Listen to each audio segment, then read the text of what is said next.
2012 encerrou com chave de ouro o Ano da Itália no Brasil. Belo Horizonte foi a primeira cidade da América Latina a receber as obras de um dos maiores pintores de todos os tempos, Caravaggio. O pintor italiano foi mestre na arte de manipular luz e sombra. A Rede Minas presta essa homenagem ao pintor italiano com um vídeo que celebra um pouco de seu talento e estilo. Com vocês, Caravaggio.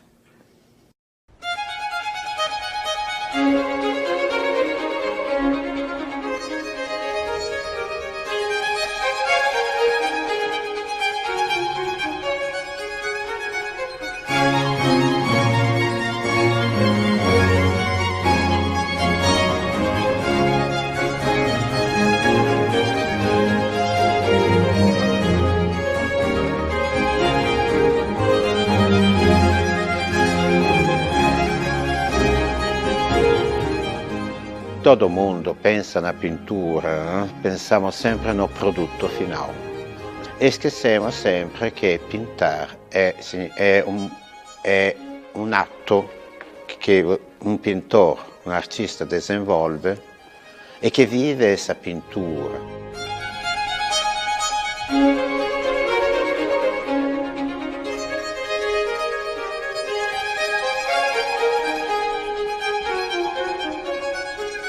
Então, quando você fica na escuridão, com a luz de vela, com um personagem bem iluminado, cria um teatro, aí está muito perto de entrar com uma mão dentro da alma, da expressão, parece, né? Que está dentro, como São Tommaso e Jesus Cristo, que pega o dedo e coloca dentro da ferida, né? Isso é sempre se passar através.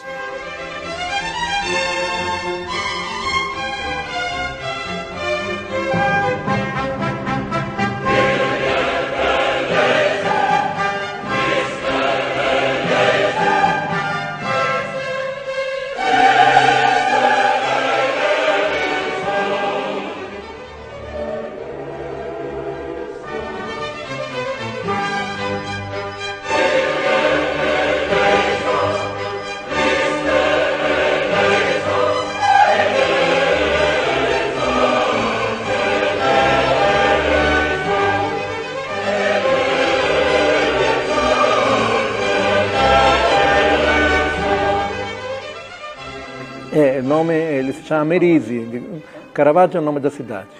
Na verdade, Michelangelo Merisi da Caravaggio.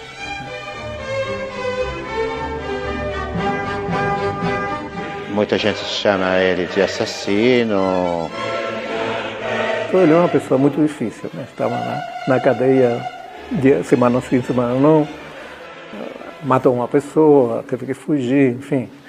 Tinha também essa dificuldade. Era uma pessoa moralmente não muito aceitável.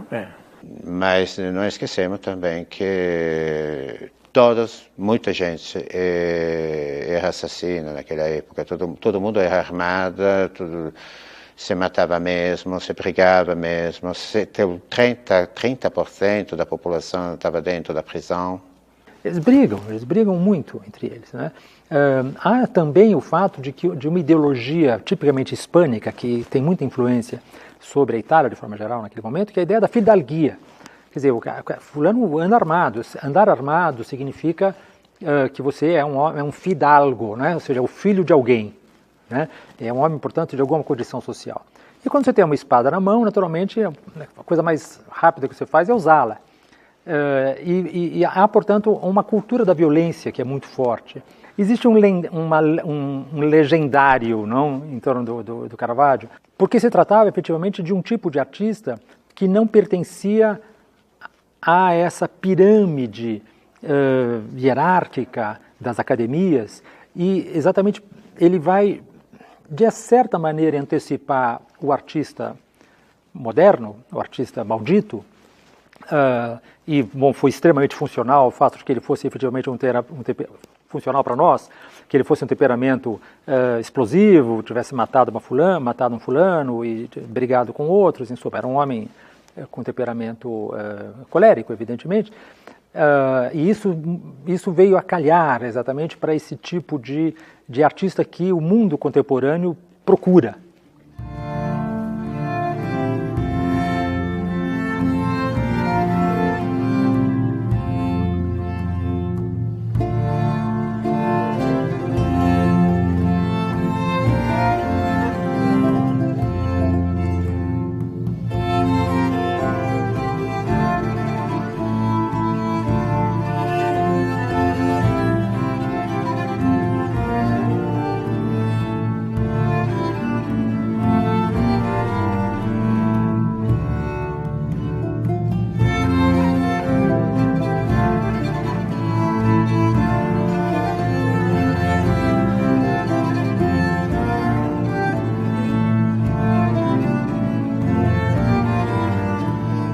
O Caravaggio nasce em 1571, morre em 1610, portanto ele nasce no momento em que o ciclo mais importante daquilo que se considera o período do Renascimento havia se esgotado. Michelangelo morre em 1564, é o último dos grandes mestres desse ciclo histórico, e o Caravaggio passará então a atuar em Roma a partir de 1592 e vai ter um período de atividade muito estreito. Ele vai morrer em 1610, portanto, menos de 20 anos de atividade. Os primeiros quadros, ele começou a vender quadros na frente da Luigi Francesi, que tinha os vendedores tipo camelô, que se vendiam.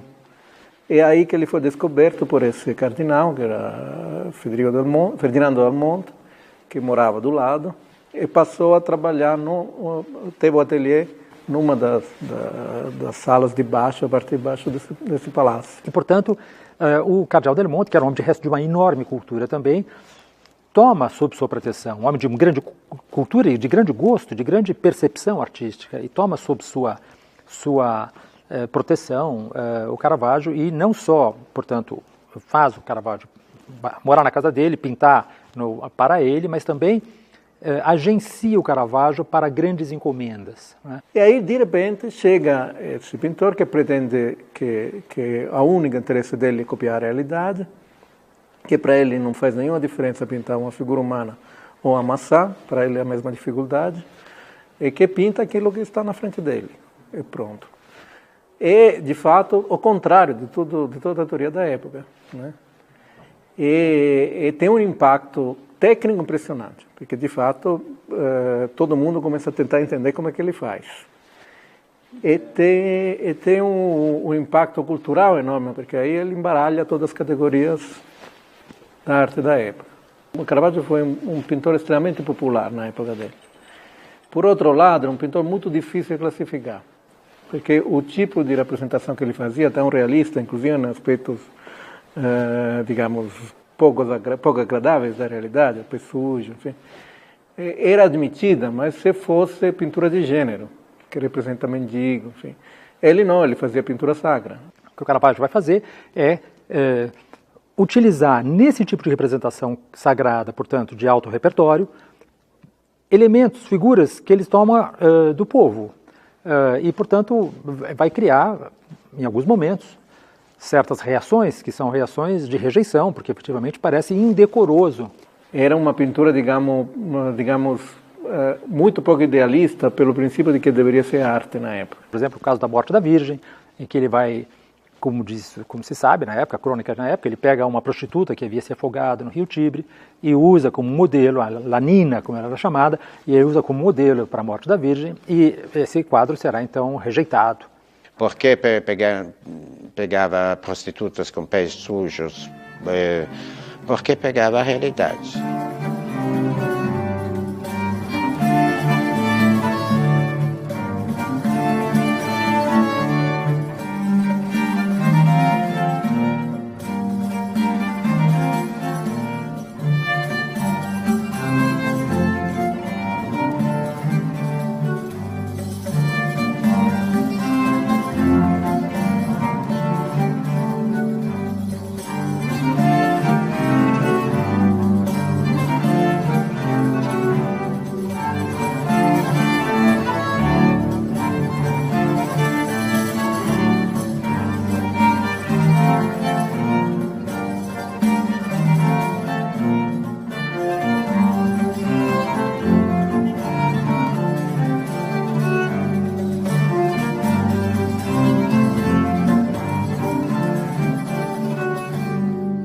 Agora, tem essa coisa do espaço também.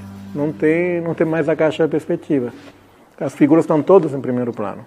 Você vê, não tem um segundo plano, né? Caravaggio, muito pouco, né? Tudo acontece em cima da gente, né? Tudo parece que acontece para fora do quadro. E ele cria espaço não através de um arranjo específico, de uma sedimentação de planos, mas ele cria espaço através da luz. É um outro tipo, portanto, de organização do espaço, no qual a luz é protagonista, enquanto que ela era ausente na perspectiva renascentista. E não só ela é protagonista, como é um outro tipo de luz. Não se trata de uma luz colorida, uma luz que, de alguma maneira, capta uma qualidade da luz, mas ela se trata de uma pintura que é chamada de uma pintura de valores, ou seja, que trabalha com um degradê de quantidades de luz e não de qualidades de luz, de onde esse interesse do Caravaggio por um quase monocromatismo, digamos assim, a pintura com pouca, ou com uma gama colorística muito, muito reduzida. É luz, só luz e sombra, né? Então são planos de luz. Esses planos de luz não coincidem com a anatomia da pessoa. Eles recortam a pessoa. Em vez que a cena seja composta a partir da anatomia humana, é composta de um raio de luz que de repente sai uma perna, meio nariz, né? E você tem que adivinhar o que acontece em volta. A luz de Caravaggio, principalmente, ele usava janelas no telhado, ele abria até parede, tirava tijolo e construía uma janela onde colocava um espelho côncavo que refletia o raio do sol e pegava uma lente, aumentando, focalizando tudo esse raio de sol, de luz, no modelo. E ele pintava o modelo um por vez, não pintava tudo junto. O estúdio dele era tudo preto, para absorver totalmente a luz. Aí o famoso contraste de Caravaggio. Porque quanto mais você tem um contraste forte entre preto e luz, entre a escuridão e luz, você tem exatamente uma forma bem dramática, bem emotiva.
Caravaggio sempre pinta do ponto de vista da morte, né?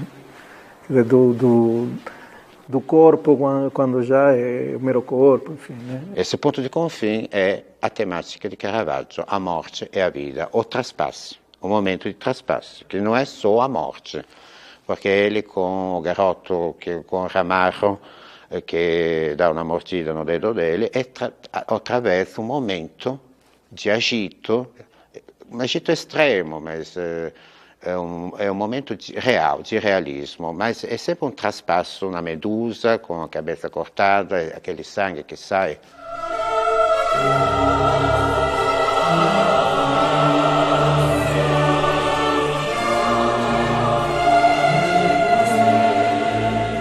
É um jato extremamente reto, estremamente scultoreo, estremamente matéreo, é muita coisa, até que sai quase do realismo, porque entra exatamente no teatro, aquele momento do jato, do sangue, aquele momento, a última olhada antes que tudo desaparece, né? A última olhada antes que tudo desaparece entra na outra dimensão.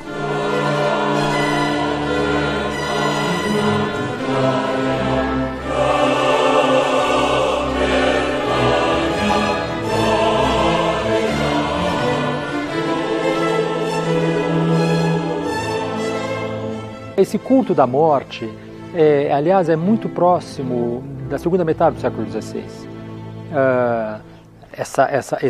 Aquilo que se chamava na segunda metade do século XVI o culto do hórrido, não é o do horrendo, que nós dizemos em português, é típico da segunda metade do século XVI.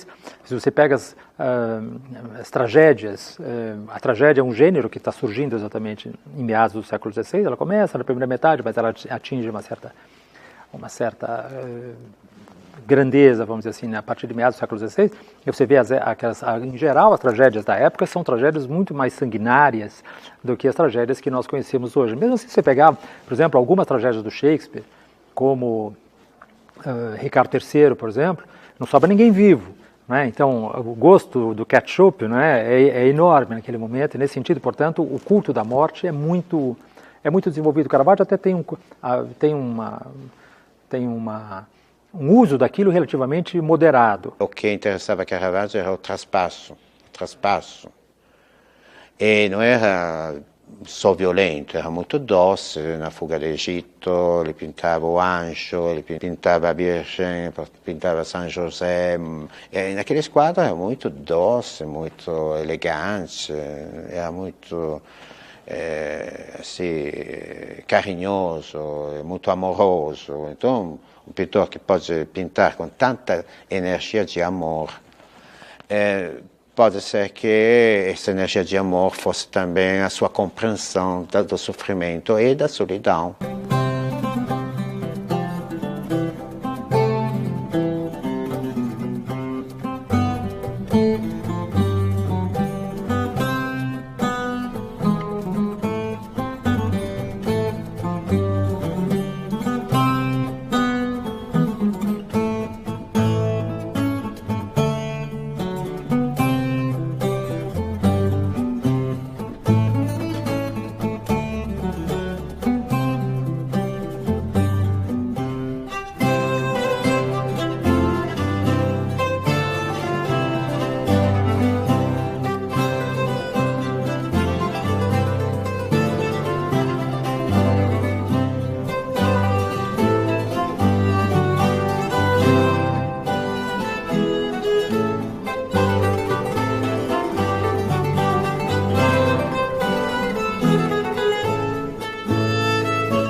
O Caravaggio, efetivamente, cria as premissas daquilo que nós entendemos contemporaneamente por plano cinematográfico. O Caravaggio, na verdade, ele faz um recorte, em primeiro lugar, um recorte propriamente daquilo que você tem visto, ele aproxima muito a figura representada do primeiro plano da tela, que é típico do cinema, e, sobretudo, ele convoca no observador um conjunto muito grande de elementos de dedução, de indução, para que o espaço seja compreensível, seja inteligível. Isso é típico do cinema, né? E além do fato de que o Caravaggio tem um interesse muito grande pelo instante da representação, né? Essa ideia do instante para ele é excepcionalmente importante.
Isso que para mim é o milagre mesmo da pintura. O que pode fazer uma imagem de Caravaggio, dos grandes mestres, na gente. E isso dá o que dá? Dá uma comunicação única, única.